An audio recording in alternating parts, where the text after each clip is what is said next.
दुरूद शरीफ पढ़ंदा आका इनामदार हज़रत मोहम्मद मुस्तफ़ा सल्लल्लाहु अलैहि वसल्लम की मथा अल्लाहुम्मा सल्ली अला मुहम्मद।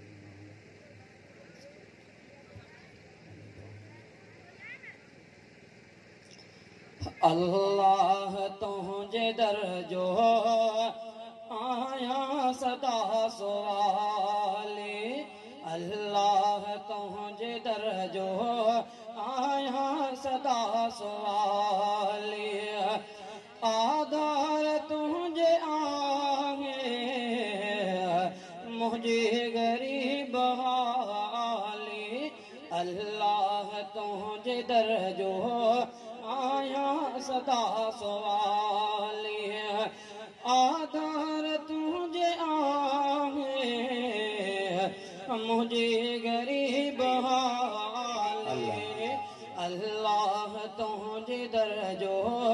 आया सदा सवाले, पानी मिट्टी हवाएं अंबार नेमत में जो, पानी मिट्टी हवाएं अंबार नेमत में जो, बेशक भरे दिनों तई संसार नेमत में जो,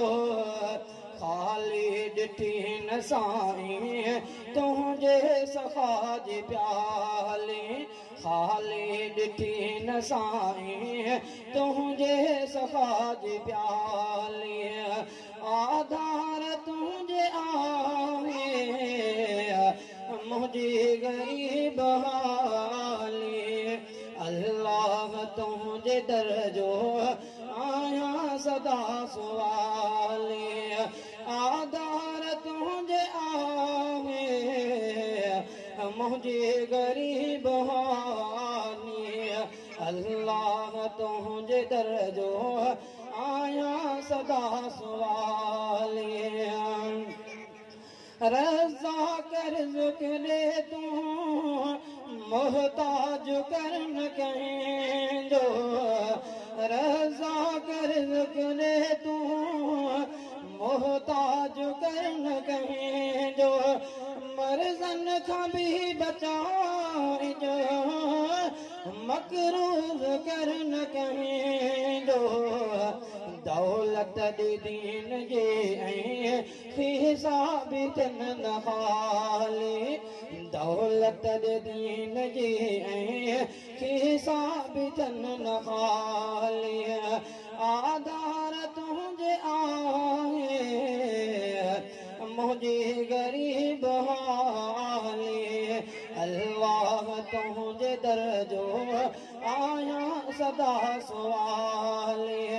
आधार तुझे आए मुझे गरीब हाले, अल्लाह तुझे दर जो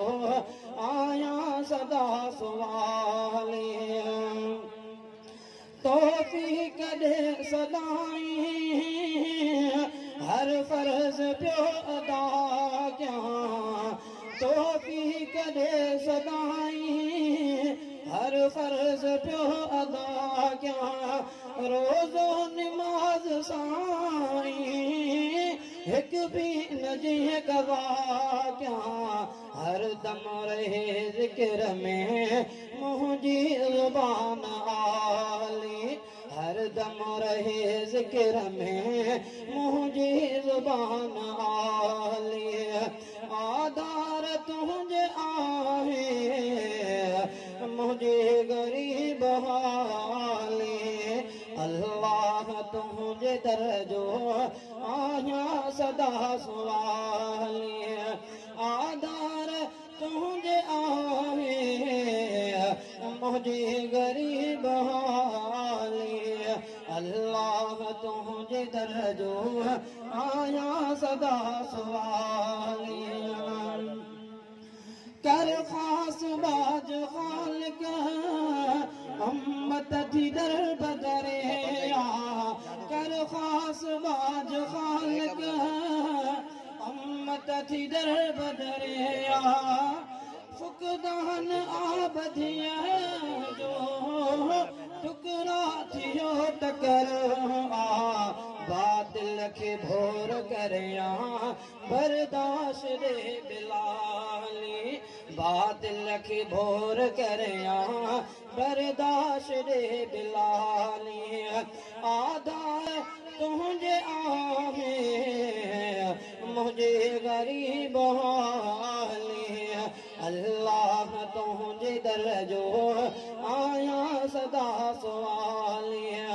आधार तुझे आमे मुझे गरीब हाली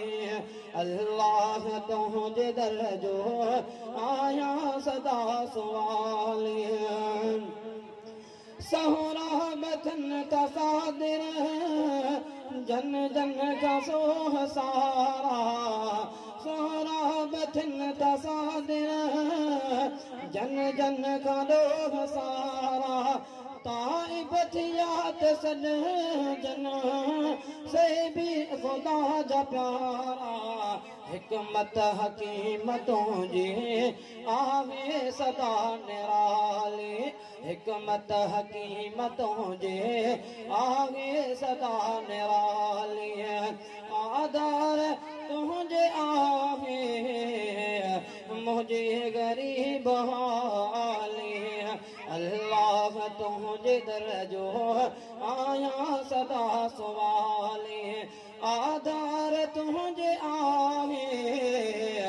मुझे गरीब हाली अल्लाह तुझे दर जो आया सदा सवाली